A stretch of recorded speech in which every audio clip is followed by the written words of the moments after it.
Good evening, boys and girls, and welcome to our first Pinedale Story Time. On Monday evenings, either a special guest or a staff member from Pinedale will be reading a story for you. And you can watch the story time on either our Facebook page or our Pinedale website. Tonight, the story that I'm going to read for you is Bored, Bored, Bored, and it comes from the book, The 7 Habits of Happy Kids, which goes along with our Leader in Me program that we do at school. So, let's get started on Bored, Bored, Bored. Sammy Squirrel was bored, bored, bored. "Mom," he said, "I'm bored. There's nothing to do." "How about all those gadgets you collect?" said Mom. "Broken toys, radios, cell phones. You love to tinker around with them." "But I don't feel like it today," said Sammy. "Maybe Sophie can think up a fun thing for me to do." Sammy knocked on Sophie's door. Knock, knock, knock. There was no answer.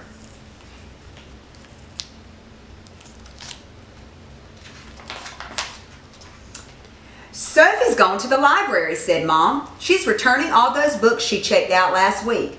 And she'll probably bring 100 more back to read." "At least she's not bored," said Sammy. "Well, you don't have to be bored either," said Mom. "Why don't you see if Pokey can play?" So off Sammy went to Pokey's house. Pokey was lying in his hammock.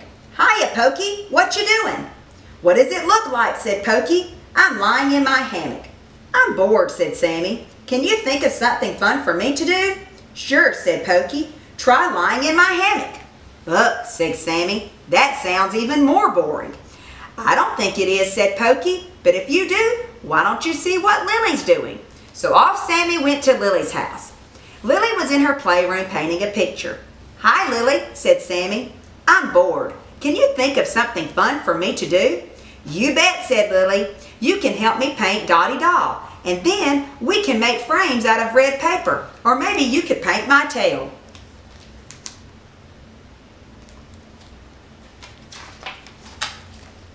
"Ugh," said Sammy. "I don't feel like painting. Can't you think of something else that's fun to do?" "Nope," said Lily. "I like painting. Why don't you see what Goob's up to?" So off Sammy went to Goob's house. Goob had his magnifying glass out and was looking at something in the grass. "Hey, Goob," said Sammy. "What you doing?" "Ants," said Goob. "I'm looking at ants." Goob pulled Sammy down next to him. He shoved the magnifying glass into his paws. "Lean down and you'll see hundreds of them. They're so cool." Sammy looked through the glass. "Yikes," he said. "I don't look at ants. They're creepy. Can't you think of something else that's fun for me to do?" "Can't," said Goob. "I'm into ants right now. Why don't you see what Jumper's up to?" So off Sammy went to Jumper's house. Jumper was shooting baskets in the driveway. He dribbled the ball over to Sammy. "Want to get in the game?" he asked. "No," said Sammy. "I don't feel like playing basketball. Can't you think of something fun for me to do?" "Watch this," said Jumper. "I'm the rabbit." He jumped up and stuffed the ball into the basket. A slam dunk! Sammy sighed. Nobody seemed to have any fun ideas. Maybe he could play with Tag-Along Allie. So off he went to her house.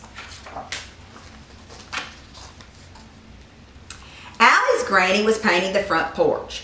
"Hi, Granny," said Sammy. "Where's Tag-Along Allie?" "She's in bed with a sore throat," said Granny. "Bummer," said Sammy. He paused. "I'm bored. Do you want to play?" Allie's granny laughed. "Can't, Sammy Squirrel. I'm busy." "No one will help me have fun," complained Sammy. "I'm so bored." "Well, isn't that your fault?" said Allie's granny. "You're in charge of having fun, not somebody else." "What do you mean?" asked Sammy.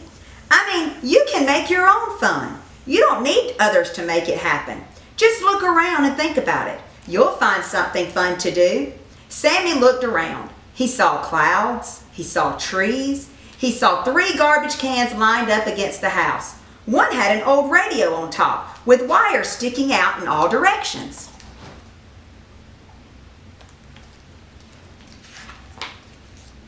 Suddenly, Sammy's brain lit up like a flashlight. "Do you want that old radio anymore?" he asked Allie's granny.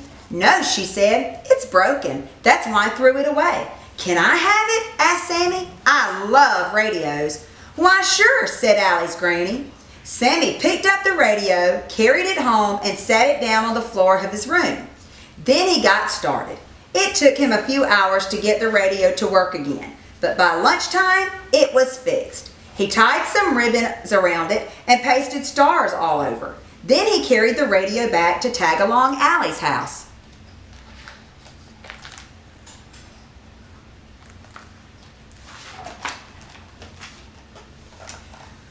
What do you have here? Said Allie's granny. A get-well present for Allie, said Sammy. I fixed it so she can listen to the radio while she's getting over her sore throat. I'm not bored anymore. I finally figured out how to make my own fun. Great, said Allie's granny. Let's go inside and show Allie. When Allie saw the radio, she broke into a smile as wide as a slice of cantaloupe. Oh, what a wibbins, she said. Boys and girls, in this story, we learned about you being in charge. Be proactive. That's habit number 1. Remember, you're in charge of your life and you're in charge of having fun. So if you want to have joy in your life, you have to make it. Remember, boys and girls, next Monday night we'll have story time again. If you would like for us to read a story for you, if you have a special request, please just let me know at school one day, okay? Have sweet dreams. See you next time.